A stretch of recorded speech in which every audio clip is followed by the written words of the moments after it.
Камчыбек Ташиев Өзбекстан менен чек араларды тактоо боюнча мамлекеттик комиссиянын соңку жыйынында кабыл алынган чечимдерди элге айтып берди. Андык үчүн үстүндөгү суу. Булар бизге мына айткан баягы 4 участокты чечип беришти. Көксеректен 105 гектар чечип беришти. Баястандан 212 гектар чечип беришти. Карабелестен 25 гектар, Унгартоонун ошол бет жагы калып кеткен экен 35 гектар. Ал жерде чечип беришти.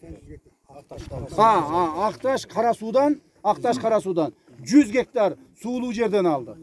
Себеби дегенде Карасуу шаарыбыздын, биздин Карасуу шаарыбыздын баягы аткотторун чыгара турган жерге 10 гектарды бир 15-20 жылдан бери сурап жүрүшөт. Бизге бербей жүрүшөт аларчы. Анан кийин ошол жерден биз 10 гектар эмес, ошол жерден 100 гектар бересин деп 100 гектарды ошол жерден макул кылдырдык. Ошентип Орто Токой суу сактагычынын эсебинен биз 5 чоң точкаларды чечип алдык. Элдин проблемасын чечип алдык.